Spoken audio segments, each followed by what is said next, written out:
My school is the best school in the city. My school feels like a happy second home every day. My school builds my confidence to achieve big goals and crack NEET IIT. My school helps me discover my talent beyond books. My school teaches me to be disciplined, brave, and never give up. My school builds skills today so I can lead tomorrow. My school is growing faster than ever. Our new location, Ainavaram, Tambaram, Bengaluru, Tirupati, Velamal Nexus. Srinivasa Mangapuram Shri కళ్యాణ వెంకటేశ్వర స్వామి బ్రహ్మోత్సవాల్లో భాగంగా 5వ రోజు గురువారం ఉదయం 8 గంటల నుండి 9 గంటల వరకు మోహిని రూపంలో శృంగార రసాధి దేవతగా సర్వాలంకార భూషితులై శ్రీనివాసుడు పల్లకిలో తిరుచిపై చిన్ని కృష్ణుడు ఊరేగుతూ భక్తులకు దర్శనమిచ్చారు. పల్లకి ముందు గజరాజులు నడుస్తుండగా భక్తజన బృందాలు చెక్క భజనలు కోలాటాలతో స్వామివారిని కీర్తిస్తుండగా కేరళ కళాకారుల వాయిద్యాలు మంగళ వాయిద్యాల నడుమ స్వామివారి ఉత్సవం కోలాహలంగా జరిగింది. భక్తులు అడుగడుగునా కర్పూర హారతలు సమర్పించి స్వామివారిని దర్శించుకున్నారు. ఈ అవతారం ద్వారా జగత్తంతా మాయామోహనికి లొంగ ఉందని, అదంతా తన లేలేనని స్వామివారు తెలియజేస్తున్నారు. తన భక్తులు కానివారు ఈ జగన్మాయకు లోను కాక తప్పదని స్వామివారి ఈ రూపంలో చాటి చెప్తున్నారు. వాహన సేవలో ఆలయ ప్రత్యేక శ్రేణి deputy EO Varalakshmi, AEO Gopinath, కంకణ భట్టార్, బాలాజీ రంగాచార్యులు, సూపరింటెండెంట్ రాజ్ కుమార్, టెంపుల్ ఇన్స్పెక్టర్లు మణికుమార్, ధనశేఖర్, ఆలయ అర్చకులు విశేష సంఖ్యలో భక్తులు పాల్గొన్నారు.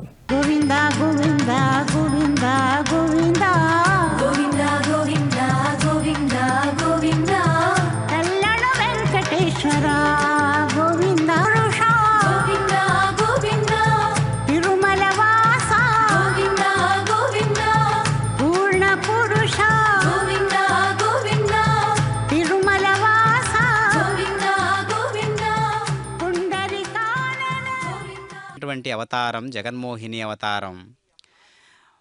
మరి అది కేవలం అక్కడున్నటువంటి రాక్షసులను దేవతలను సైతం మోహించేటటువంటి స్వరూపమా అంటే కాదు. ఆ స్వరూపం ఎలాంటిది అంటే సాక్షాత్తు పరమశివుణ్ణి. అలాంటి లీలా వినోదుడు జగన్మోహనాకారుడై జగన్మోహినిగా మనకు గోచరిస్తూ ఉన్నాడు. ఎలా ఉన్నది ఆ వైనం, ఆ స్వరూపము అంటే మెత్తని అడుగులు, నిగనిగ మెరిసే మోకాళ్ళు, అరటిబోదల వంటి తొడలు, పెద్ద పెద్ద పెరుదులు, బాగా సున్నితమైనటువంటి నడుము, చిగురుటాకుల వంటి ఎర్రని అరచేతులు, పెద్ద వక్షోజాలు, శంఖం వంటి కంఠం. మోహనాకార చతురుడవు పురుషోత్తముడవు జగన్మోహనాకార చతురుడవు పురుషోత్తముడవు వెగటు నా సోదంబు ఇది జగన్మోహనాకార చతురుడవు పురుషోత్తముడవు వెగటు నా సోదంబు ఇది నీ వేలితో నా వెలితో జగ పురుషోత్తముడవు జగన్మోహనాకారా.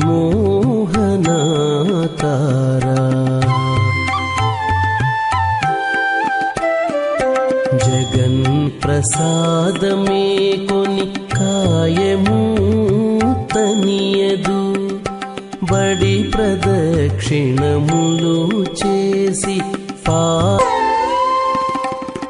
చెలగి నిన్ను నే పూజించి చేతులు తని. ఆత్మస్వరూపాన్ని వర్ణించాలంటే పరమాత్మ స్వయంగా తాను సృష్టించుకుంటాడు కొంతమంది జీవులను. అలాంటి వారిలో తాళ్లపాక అన్నమాచార్యుల వారు ఒకరు. అదిగో దేదీప్యమానంగా ప్రకాశిస్తూ ఉన్నటువంటి జగన్మోహన్. బంగారు పల్లకిపై మధుమంగళ దీపం, బంగారు పల్లకిపై మధుమంగళ దీపం అపురూపం. నా పైన ఎందుకంత చిన్న చూపు భావన? ప్రాజ్ఞులైన ఆ బ్రహ్మర్షులు బ్రహ్మజ్ఞులు శ్రీకృష్ణుని కథలు చదువుతూ హరిలీలలు వర్ణిస్తూ హరినామ సంకీర్తనం చేస్తూ ఉండేవారు కదా. అనుక్షణం ఆ పుణ్యాత్మల నోటి నుండి వెడలి వచ్చే ఆ పలుకులు అమృత రస ప్రవాహాలై నా వేణుల విందు చేసేవి. నా హృదయం ఆనందంతో నిండిపోయేది. క్రమక్రమంగా నేను ఇతర విషయాలన్నిటికీ స్వస్తి చెప్పి భగవంతుడైనటువంటి హరిని ఆరాధించడం ఆరంభించాను కదా. మరి ఎందుకు స్వామి అనుగ్రహాన్ని నా పైన కుమ్మరించకుండా ఉన్నాడే అని ఇక్కడ నారద మహర్షి యొక్క భావం.